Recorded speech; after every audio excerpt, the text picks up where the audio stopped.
perkenalkan, nama saya Devi Rianawati, saya dari FKIP Bahasa Inggris.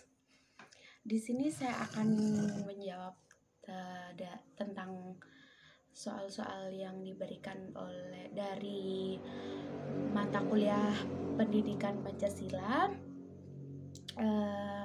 Baik, kita langsung saja ke nomor 1, yaitu pertanyaannya, bagaimana sih pendapat saya tentang PPKM yang ditetapkan pemerintah.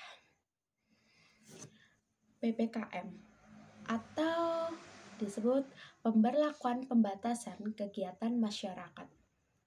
Nah, kebijakan ini diambil pemerintah untuk membatasi kegiatan masyarakat, terutama untuk mengurangi kerumunan, dan harapan dari kebijakan ini bisa menekan jumlah penularan kasus COVID-19. Namun, tanggapan saya tentang PPKM ini, menurut saya PPKM ini ada plus dan minusnya. Mengapa demikian? Karena pertama plusnya yaitu dalam PPKM ini bisa mengurangi mobilitas masyarakat, jadi bisalah disebut mengurangi penularan rantai COVID-19. Karena kan di dalam PPKM ini kita sangat-sangat dibatasi untuk keluar rumah, berkerumun, atau pedagang-pedagang dibatasi semua. Jadi sedikit kemungkinan kita berkerumun dengan banyak orang. Nah, kemudian ada minusnya juga kan. Menurut saya minusnya di PPKM ini yaitu kasihan terhadap masyarakat menengah ke bawah. Karena masyarakat menengah ke bawah sangat-sangat kesulitan untuk mencari ekonomi, atau maksudnya kayak mencari nafkah, karena di dalam PPKM ini sangat-sangat dibatasi untuk keluar ataupun dengan alasan apapun itu, mencari nafkah atau apapun dan lain sebagainya. Kita dibatasi sampai pukul berapa hingga pukul berapa. Jadi itu kayak, bayangkan ya, orang menengah ke bawah itu rata-rata bergantung pada pekerjaan hari itu juga untuk makan. Jadi bisa kita bayangkan sendiri, PPKM ini sangat-sangat mempengaruhi untuk masyarakat menengah ke bawah. Lanjut ya, kita pada nomor 2, yaitu apa yang saya lakukan jika ada tetangga, teman, saudara yang terkena atau positif COVID-19.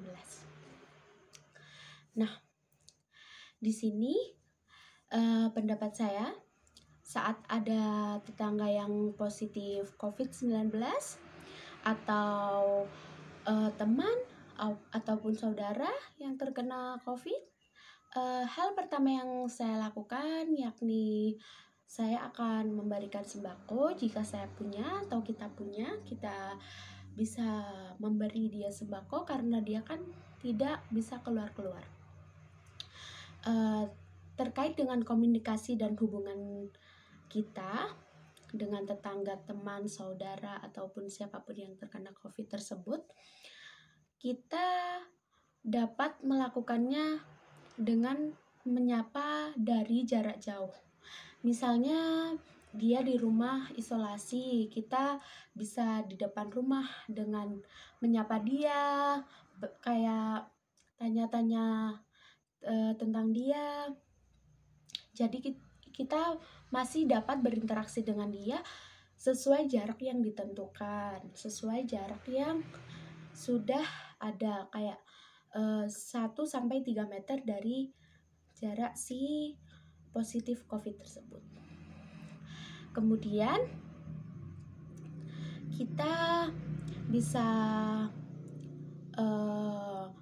bertemu dia secara virtual, seperti kita bisa kirim-kiriman lewat WA, kita bisa video call, kita bisa tawarkan bantuan yang kita bisa terhadap dia. Nomor 3, apakah tidak melakukan jabat tangan dan tidak berkumpul atau berkerumun di masa penyebaran pandemi COVID ini bisa disebut tidak Pancasilais?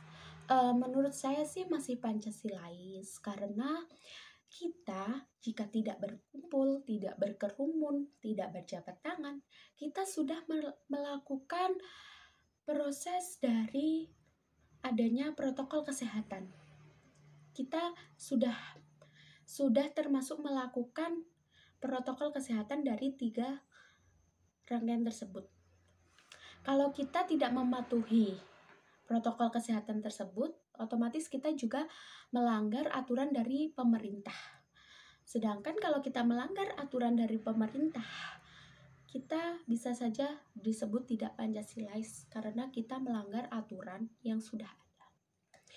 Begitu tanggapan-tanggapan dari saya. Apabila ada kesalahan atau ada kurang lebihnya, saya mohon maaf. Wassalamualaikum warahmatullahi wabarakatuh.